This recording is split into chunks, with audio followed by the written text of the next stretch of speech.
Well, so not necessarily. So this is kind of a misconception surrounding like hemp and cannabis, right? Because America fucked it up so bad that like now you have this distinction and everyone's confused.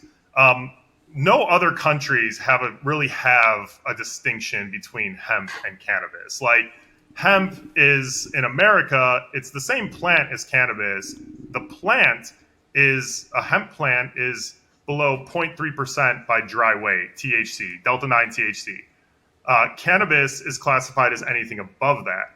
But once you extract the delta 9 THC from the hemp plant, it becomes the same THC that you're getting from the cannabis plant. So, like, and they refer to it as hot hemp. Like, um, yeah, but like, yeah, so you're basically working with a 80-90% concentrate, and then like the beverages come out on the other end being below the 0.3%.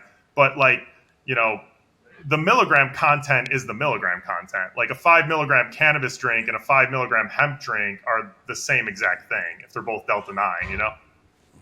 Huh. Yeah. No, that's why, because once you process the law is in the growth, right? It's not in the what you do afterwards, Yep. right? Correct. or in the amount that you're actually selling across the counter, right? So one gummy, if you're selling one gummy, has to be 3% or below, right? Yep. Correct. Yep. 0.3% by dry Even weight. even if you did take that hemp, process the THC out of it, so now you pretty much have pure THC that you're just going to put 3% of that back in. Yeah, yeah, and literally, you get into the areas of like like the legality is just nobody. I was talking with somebody like who is very experienced in the industry the other day, and they were like, "Look, like at the end of the day, nobody knows what the fuck they're doing. Like it's pretty much just like the wild wild west." And this is coming from somebody who worked for like a very large corporate cannabis company that were like they're literally just like, I mean, the lawmakers don't know, like the people in the corporate headquarters don't know, like the lawyers don't know, like it's literally just like everyone's own interpretation of the law. And so like to your point, like when you harvest the plant under 0.3%, you extract the hemp, now you have a concentrate that's technically illegal, but when you put it back into a beverage, now it's legal again. So like, Right. and like we have the licensing to do it in Illinois, but like the in between, if you were like from a federal standpoint, like if you were to basically move that concentrate across state lines, that would be That would illegal. be But illegal. moving the Right. beverage across state lines isn't It's illegal, not. and moving the plant across state lines isn't illegal.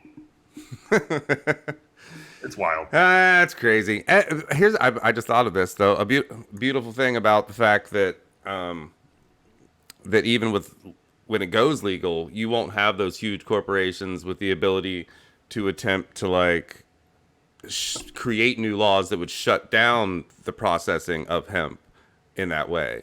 You know, because right now it's legal in certain states, and so they don't really care that much, right? Because they're only dealing with their own state. And Yep. when it goes federal, well, it's all going to be legal, so there's not going to be anything that they can do to fuck with the hemp laws at that point either. One would Yeah. think.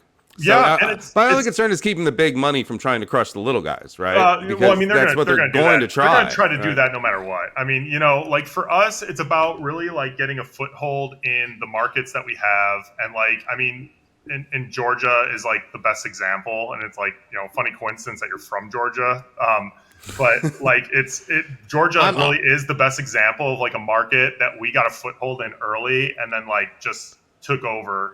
Like we I would say are probably one of the predominant like hemp cannabis drinks in Georgia.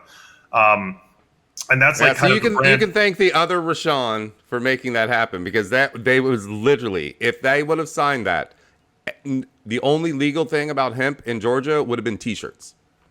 Yeah, I would have That would to. have been Yeah, I'll it. have to send him a fruit basket or something. Like T-shirts. So I mean, he saved his business. He probably saved your business. He saved a Yeah, lot of businesses because yeah, those middle schoolers had no clue what they were doing up yeah, and they very seldom do. there. So I hope that it all keeps up and no one tries to fuss with it again next year. But Yeah, I mean, we have the farm bills coming up for renewal in September, so I mean, we'll definitely get some clarity on the federal stance in September. But I mean, like, states have already kind of spoken on this because it's become such a hot button issue, and it's really the hemp derived cannabinoid market has brought like this stuff to front and center. So like a lot of the states have already spoken on it, and then it becomes like, all right, let's say the federal government makes it totally illegal, which I highly doubt. I mean, it would be a PR nightmare. But let's say they Right. make it totally illegal. It's no different than cannabis because these states already have individual laws saying that it is legal. So like, like then you just basically create more confusion.